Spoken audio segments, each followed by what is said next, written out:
Before we get to today's video, a quick thank you for all the birthday wishes and all the nice words on the community tab post that I made. Appreciate that very much, with some very nice vibes in there. So thank you for that. And with that, let's talk about today's topic. We are looking at Hunter DPS builds, and this is a little bit crazy because I did not expect the outcome that we have here.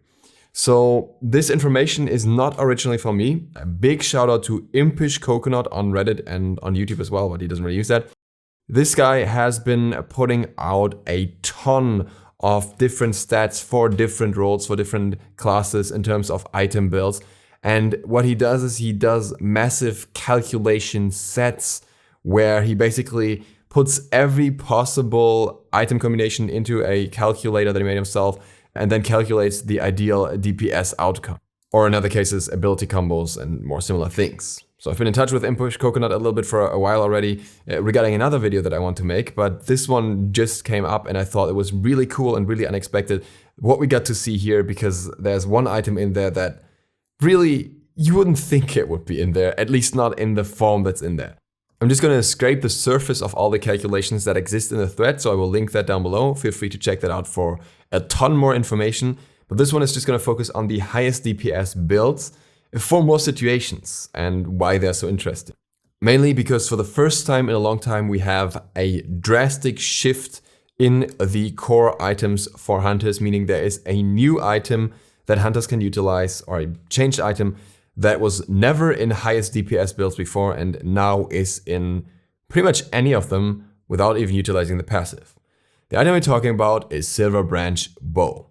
Silver Branch Bow got a buff in patch 6.1, which increased its power from 20 to 30.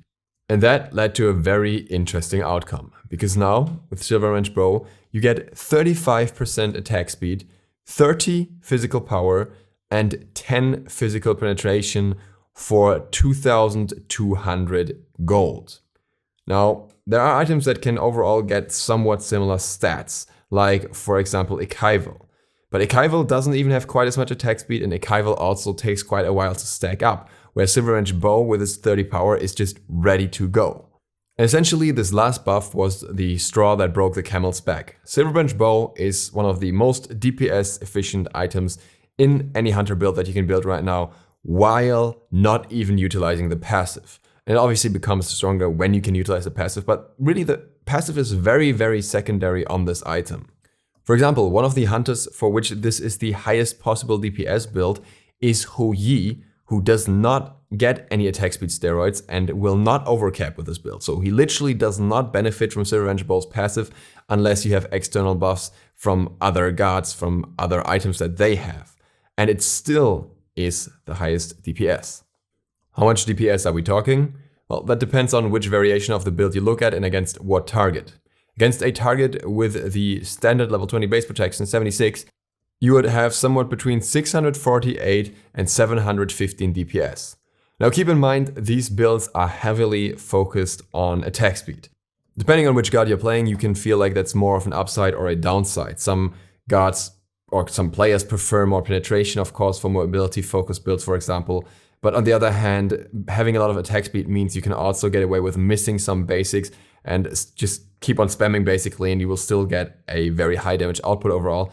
So a matter of preference here to some degree, but I really like this, especially because I'm not a good hunter player. So for me personally, this helps a lot. And I really think the build overall is not terrible for anything else either. You still get a decent amount of power, so you're not really at a loss. Now, some important thing to keep in mind is that Impish Coconut did every calculation for every ADC. For some ADCs, this may not be the very best possible build, and they may have some slightly different variations that come out with other results. But I still thought that overall it was a very interesting build that any hunter can utilize.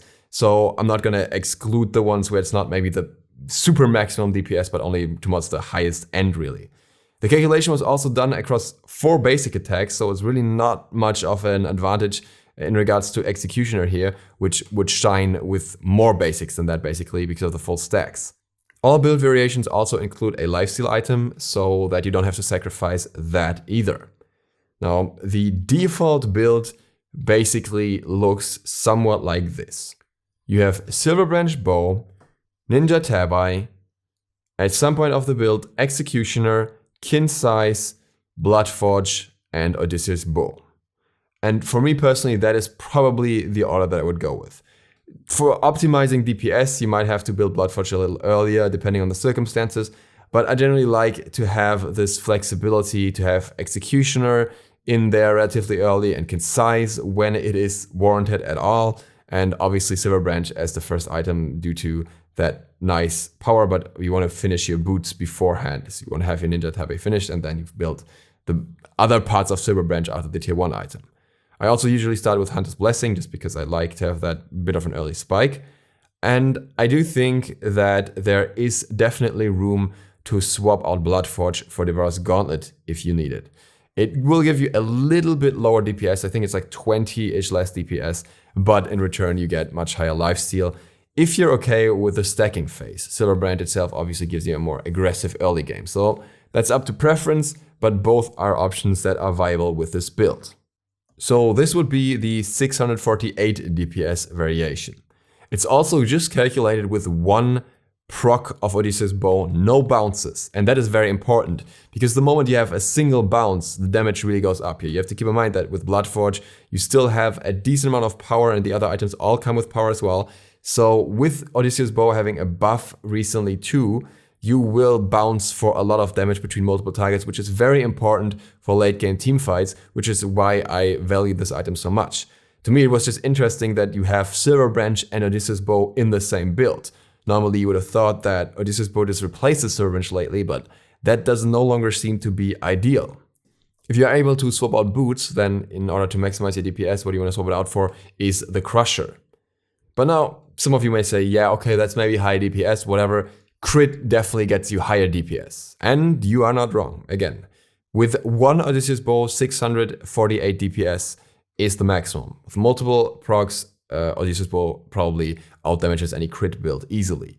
But the crit variation, ironically, isn't much different. So normally you would have like a pen build, which is very strong, or like attack speed focused build, and then you have a very crit focused build that's on the other side of the spectrum, and that's also very strong and has more single target DPS. The highest DPS crit build for most hunters at the moment is basically the same build with 1 item swapped out. And the item swapped out here is, instead of Odysseus Bow, you're building Rage. And that gets you to 715 DPS against a squishy. So really not much of a change here. There are some changes if you go like to really high protection values, then eventually Titan's Bane gets some more value and that shifts around the build a little bit. But against the majority of targets, you can get a very high DPS number by just building a single crit item. If you actually get to the point in the game where you no longer keep your boots, which hardly ever happens to be honest, then you can swap in Odysseus Bow or Crusher for that, depending on what kind of DPS you're after, more single target or more multi-target. But you're not building more crit either for the highest DPS values in terms of crit builds. So as far as I know, for the first time, we can honestly say that the highest DPS pen and crit build are almost the same. Now note that if you're going for multi-target, you might also want to swap out Silverbranch for Odysseus Bow in the crit build, so you can have Rage and Odysseus Bow. That might give you some more damage depending on the circumstances, but a niche case really. And again, you also have the option to get Odysseus Bow through trading out your boots eventually, hypothetically. The coolest thing to me about this build is that it's not only a very strong build, but it's also a fun build. Shooting super fast all the time is pretty cool, especially when you have very high damage numbers with every single shot.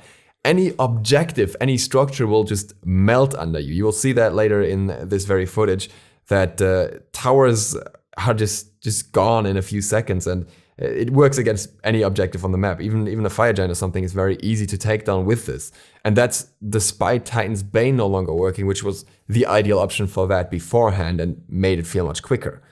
You also automatically have your built-in counter for enemies building high amounts of health. The only thing you're not really countering that well is super high amounts of defense. That's when you possibly have to trade out your boots for Titan's Bane, for example.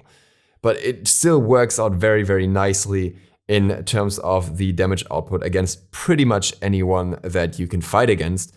And then you also have the bounces to other targets if the target you're hitting is too tanky. And last but not least, it's super cool that the buffs that you can get never go to waste. If the allies on your team have like a Shogun's Kusari, a Talisman of Energy, or a Fafnir with an attack speed buff, it doesn't matter. You will always get more power from these passives anyways, even if you're basically at max attack speed the moment you finish the build. And that is also true for your own steroids. So guards like Medusa can just start up their steroids and get increased damage that way too, which actually means you can even amplify your abilities, I think, though I couldn't verify if that actually happens. So a lot of cool mechanics going on with this. I do expect that Silver Branch is probably going to get some nerfs in the near future to kind of balance that out, but I definitely recommend trying it out until then and having some fun with this build because I think it's really cool. And while there's also the Runeforge build, I will talk about that one in another video. Again, shout out to Impish Coconut, check him out on Reddit. Also, if you're new to the channel, feel free to go sub button and ring the bell, it really helps me out. See you for the next one tomorrow. Duke Sloth, out.